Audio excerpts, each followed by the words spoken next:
So our to be first here. comedian is Walter. Yes, Walter Gottlieb. Yes. Walter Gottlieb, how you doing? I'm great. Okay, so Walter, where are you from? I am from Silver Spring, Maryland, so I only had to drive 10 hours to be Silver here. Spring? Thank you. Wow. Yeah. And how long have you been doing comedy? Ferry? Yes, I took the ferry all the way up 95. Fred. No ferry, right? Okay. That's great. What was the question? How long have you been doing comedy? 5 years. Okay, what made you get into comedy? Wanted to do it for a long time, but didn't have the guts. Then I was riding my bike through the park one day in my 50s, and I thought of a joke. It had to do something with like the Virgin Mary and consent and the Me Too movement. And I'm like, let me do a newbie set at the club, and I did. I never told that joke though, ever. Oh, okay. And where can people find you, on social media and stuff? Sure, I'm on Instagram, I'm on Facebook, I'm on LinkedIn, I'm on Zillow. No, that's probably enough. Yeah. Okay, and just look up your name. Walter J. Gottlieb. Oh, Yes. okay. All right, you got 5 minutes for us? I do got 5 minutes. Okay. Okay. Walter Gottlieb.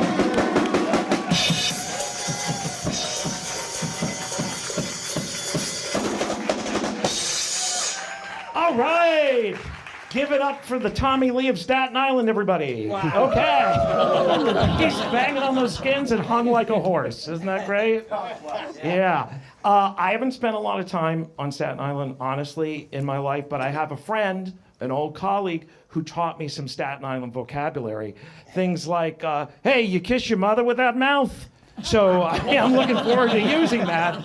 If there's an occasion, maybe there will be. I'm familiar with New York though, because I went to NYU, Fresh Kills campus. Yeah, at the landfill. And I arrived. I'm going to date myself, but I arrived in the early '80s, and it was right in the middle of the punk scene. And I was just a kid from Maryland, so I was kind of shocked. The purple hair, the spikes, the mohawks, the safety pins to the nose, and that was just the professors. So it was a little intimidating. So I'm this naive kid. I try to fit in. I tried to put a safety pin through this nose, but I couldn't find a big enough safety pin, because that's, yeah. So I probably don't have to tell you I'm a Jew, right, because of the nose. And I'm down with my identity. Like when I turned 50, I joined a Jewish biker gang. Got a motorcycle, joined a Jewish biker gang. And we didn't look super tough, but if anyone tried to mess with us, we would shank them with a matzah. It's like, you want a piece of this dry ass cracker? Well, do you? Because I could literally break you off a piece. Yeah. So I'm kind of a late bloomer in life. Like I got my bike when I was 50. I didn't get into comedy till later in my 50s. And y'all, I didn't get bar mitzvah till I was 46. Yeah, 46. That's old. And getting bar mitzvah when you're 46 is kind of like, I don't know, losing your virginity when you're 46. Like, you're like, I wish I'd done this a lot sooner with a lot fewer grown-ups watching. You know what I mean? And it's different when you're middle-aged and you get bar mitzvah. Like my Torah portion, my Bible portion, was from the book of colonoscopy. Mm-hmm. Yeah, chapter 45, verse, and every 3 years after. When I was done, the rabbi's like, good job, Walter, mazel tov. You, son, are a man now. I am? Okay. Cool, Rabbi, because it was weird being a 46-year-old boy with a bad back and sagging balls. That was weird. And if you think it's late that I got bar mitzvahed at 46, do you all know what a bris is? Yeah, the ritual that Jewish boys get. I didn't get that till Tuesday. I'm so sorry. Does anyone have ointment for me? Ointment's a middle-aged word, isn't it? It's so middle-aged. So I am middle-aged, but my parents still treat me like a freaking child. Y'all feel me? Like you think you're gonna grow out of that? You don't. My mom calls me 7 times a day to check up on me. 7 times, right?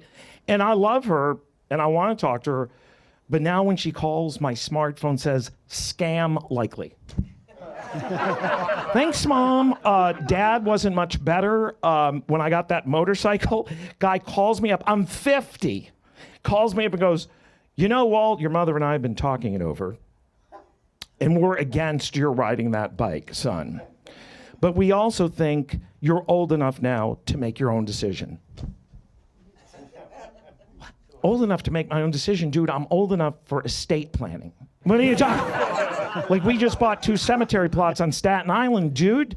But I decided to take the high road, and I thank my dad for respecting my, maturity and independence, and I asked him for $50 for gas, which he gave me. Thank you, Dad. And I'm going to get out of here on this. I'm an empty nester now. My wife and I, the youngest, flew off to college in the fall, and that was sad, but sadness turned to something else when we were cleaning out her room, and we found out that the baby bird that flew the nest had hidden enough alcohol to kill Zac Efron, okay? And half a bottle of Xanax.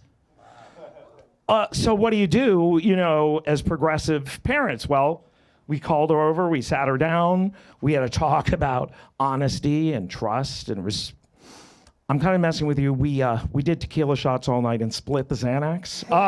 It was the best night ever! That's me, thank you.